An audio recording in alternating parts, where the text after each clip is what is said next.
is going to get tough. And finally, we will need to suppress the voice of discouragement, which will say to us at times, "Who do you think you are?" And take the time to ask and ponder upon the most important question, which is, who is this man, Jesus? And find ourselves being able to say, he is the Christ, the Son of the living God, and I will follow him wherever he will lead me.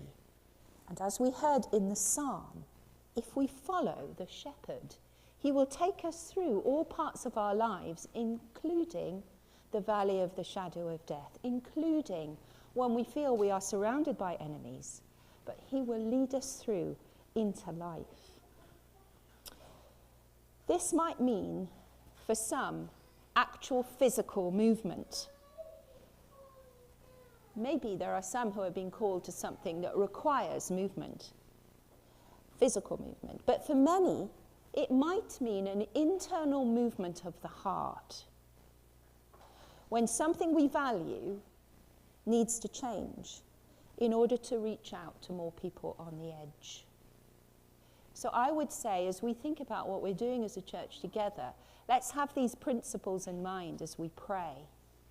What is God saying to us? What things do we have to move on? What are we willing to let go of and unlearn? And what are we willing to learn? So our hearts are very important as we think about reaching out to people on the edge. For some, it might be to join a small group, because we've seen some incredible things happening in our small groups.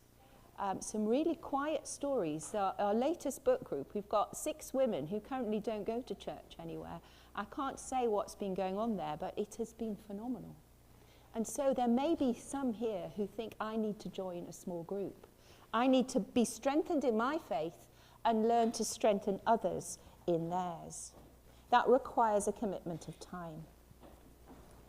And for some, it might be to volunteer for something that we feel underqualified to do. And I don't want to basically say what that could be, but there's a list of things.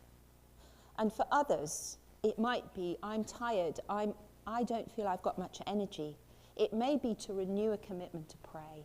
We have different ways of praying in church, but let's think about praying for our church family and for the mission that God gives us. And you may be one of those people who can regularly lift things up in prayer. I don't want to preempt what your reaction would be, because the most important thing is to respond to God's challenge, not to mine. But then let's think of this idea of movement. Are we those who want to hold on to security at all costs, or are we willing to be those who are moved into new things? And so as we've done week by week, I want to leave you with some questions. They're not difficult questions. I want us to think and pray. Have any of the emphases that we have focused on in Jesus' life encouraged you personally? Because you see that as a church or as individuals, we're already doing that. And I know there are many things that are going on that we can be really grateful for. So we can be encouraged by Jesus' ministry and think, yes, we are in these areas. We really think that we're following Jesus. Have any of these emphases challenged you personally? Have you picked something up? I know